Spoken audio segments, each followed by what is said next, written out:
नमस्कार। आकाशवाणी जयपुर अजमेर से प्रस्तुत है प्रादेशिक समाचार।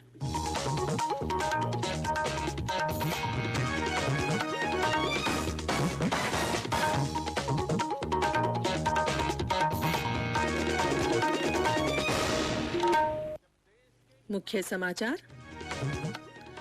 प्रदेश के 12 जिलों में 50 नगर निकायों के सदस्यों के चुनाव के लिए आज हो रही है मतगणना। राज्य में कोरोना के नए मामलों की संख्या कल घटकर हुई 1307, पिछले 115 दिनों में न्यूनतम रही। चित्तौड़गढ़ जिले के नाबानिया गांव के पास जीप और ट्रेलर की टक्कर में 7 लोगों की मृत्यु। और कोटा के जेके लोन अस्पताल में नवजात शिशुओं की मौत के मामले की जांच के लिए केंद्रीय दल कोटा पहुंचा।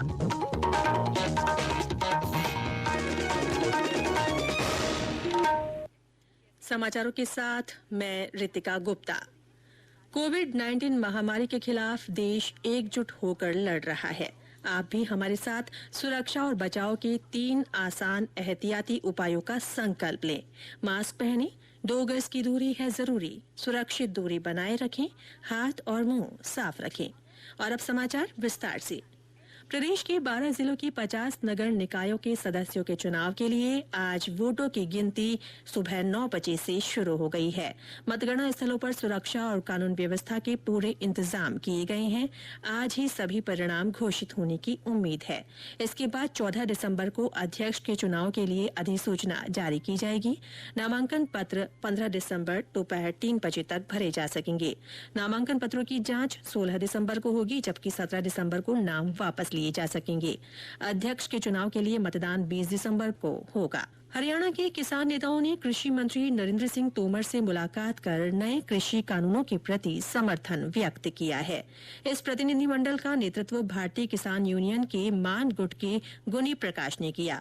श्री प्रकाश ने कल नई दिल्ली में श्री तोमर को समर्थन पत्र सौंपा और नए कानूनों को जारी रखने की मांग की।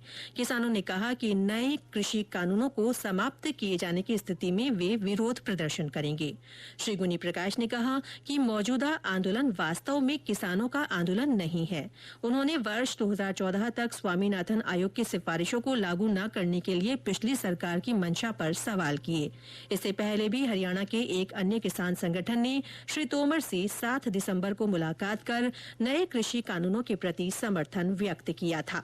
बैठक के बाद संवाददाताओं से बातचीत में श्री तोमर ने बताया कि किसान नेताओं ने 3 कृषि कानूनों को समर्थन देने के बारे में ज्ञापन सौंपा है। उन्होंने कहा कि किसान नेताओं ने इन कानूनों से उन्हें हो रहे फायदों के बारे में अपने अनुभव साझा किए। हरियाणा के बहुत सारे किसान यूनियन के नेतागण और प्रगतिशील किसान मुझे मिलने के लिए आए। उन्होंने एक ज्ञापन देकर अपने हस्ताक्षर युक्त जो नए कानून आए उनका समर्थन किया और उन्होंने अपने अनुभव बताए कि किस प्रकार से नए कानूनों का फायदा किसानों को मिल रहा है और मिलना प्रारंभ हो गया है और वो इन कानूनों का समर्थन करते हैं। राष्ट्र आज संसद भवन पर आतंकी हमले के मृतकों को श्रद्धांजलि अर्पित कर रहा है। आज के दिन 2001 में संसद भवन पर आतंकी हमला हुआ था। प्रधानमंत्री नरेंद्र मोदी ने कहा है कि इस कायरतापूर्ण हमले को कभी नहीं भुलाया जा सकता। श्री मोदी ने ट्वीट कर हमले में अपने प्राण न्यौछावर करने वाले वीर सपूतों को श्रद्धांजलि दी। केंद्रीय गृह मंत्री अमित शाह ने भी ट्वीट कर आतंकी हमले में दुश्मनों से लोहा लेते हुए अपना सर्वोच्च न्यौछावर करने वाले मां भारती के वीर सपूतों को कोटि कोटि नमन किया है। राजस्थान में कोरोना के नए मामलों की संख्या घटकर 1307 रह गई है, जो पिछले 115 दिनों में न्यूनतम है। सक्रिय मरीजों की संख्या भी घटकर 17,000 से नीचे आ गई है। हमारे संवाददाता ने बताया है कि राज्य की रिकवरी रेट बढ़कर 93% से ऊपर हो गई है।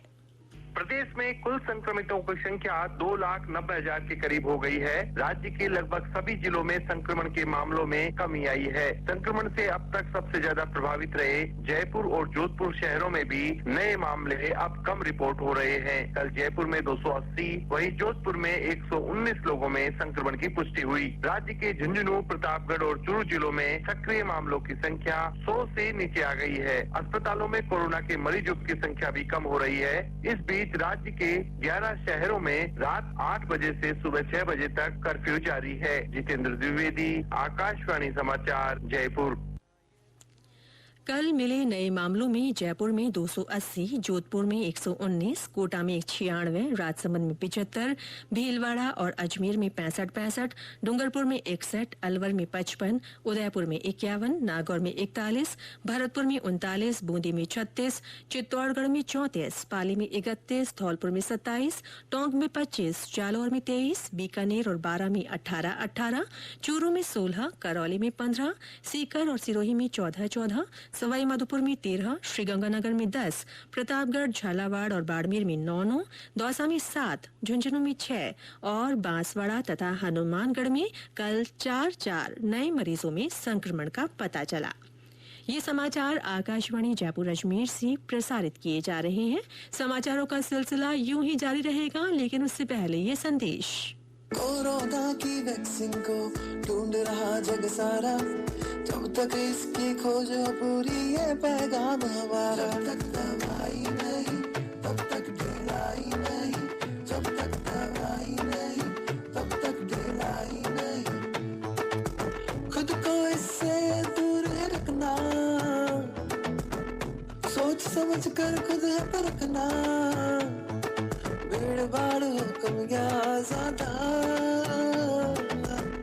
मास्क सदा चेहरे पे रखना। जब तक दवाई नहीं तब तक ढिलाई नहीं। प्रादेशिक समाचारों में एक बार फिर से आपका स्वागत है। केंद्र सरकार की ओर से कोरोना जागरूकता लाने के लिए चलाए जा रहे जन आंदोलन के तहत आकाशवाणी जयपुर के समाचार बुलेटिनों में विशेष श्रृंखला जनता का संदेश जनता के नाम चलाई जा रही है। इसी के तहत सुनिए हमारे एक श्रोता का संदेश।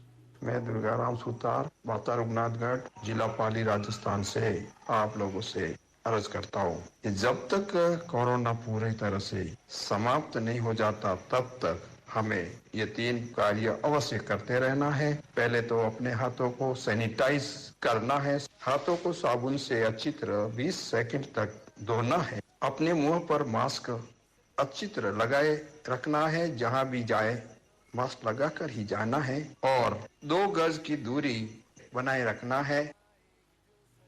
आकाशवाणी के अन्य श्रोता भी इस आंदोलन से जुड़ सकते हैं। इसके लिए आपको अपना संदेश रिकॉर्ड कर या टाइप कर हमारे व्हाट्सएप नंबर 9414052368 पर भेजना है।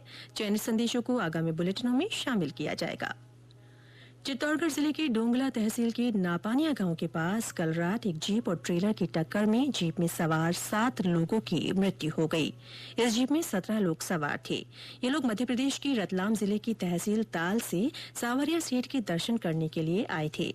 घटना के बाद जिला कलेक्टर और पुलिस अधीक्षक सहित अन्य अधिकारियों ने मौके पर पहुंचकर घायलों को अस्पताल पहुंचाया। मामले की जांच जारी है।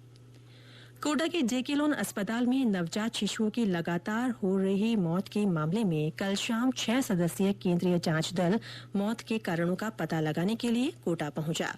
दल ने अस्पताल के विभिन्न वार्डों का दौरा कर हालात का जायजा लिया। उन्होंने अस्पताल प्रबंधन में लगे डॉक्टरों के साथ बैठक भी की। इस दौरान कोटा के सीएमएचओ भी दल के साथ मौजूद रहे। इस दल में जोधपुर और दिल्ली के एम्स के विशेषज्ञ डॉक्टर शामिल हैं। दल के आज फिर से जेके लोन अस्पताल का दौरा करने की संभावना है। प्रदेश में कल राष्ट्रीय लोक अदालतों का आयोजन किया गया। इसमें 49,898 मामलों का निस्तारण किया गया। प्राधिकरण के सदस्य सचिव ब्रजेंद्र कुमार जैन ने बताया कि प्रकरणों की सुनवाई के लिए अधीनस्थ न्यायालयों की कुल 640 बेंचों का गठन किया गया था। प्रदेश में कुछ स्थानों पर बादल छाए रहने और ठंडी हवाओं के कारण सर्दी फिर से बढ़ने लगी है। अधिकतर स्थानों पर पारा नीचे आ गया है। झालावाड़ में कल देर रात से रुक रुक कर बूंदाबांदी हो रही है। वहां विभिन्न स्थानों पर घना कोहरा छाया हुआ है। वहीं करौली में भी आज सर्द हवाएं चलने से तापमान में गिरावट आई है। और अंत में मुख्य समाचार एक बार फिर। प्रदेश के 12 जिलों में 50 नगर निकायों के सदस्यों के चुनाव के लिए आज मतगणना हो रही है। राज्य में कोरोना के नए मामलों की संख्या कल घटकर 1307 हुई। पिछले 115 दिनों में न्यूनतम रही। चित्तौड़गढ़ जिले के नापानिया गांव के पास जीप और ट्रेलर की टक्कर में 7 लोगों की मृत्यु हो गई है। और कोटा के जेके लोन अस्पताल में नवजात शिशुओं की मौत के मामले की जांच के लिए केंद्रीय दल कोटा पहुंचा। इसी के साथ प्रादेशिक समाचार बुलेटिन समाप्त हुआ। हमारा अगला बुलेटिन हिंदी में दोपहर 12:30 बजे प्रसारित होगा। नमस्कार।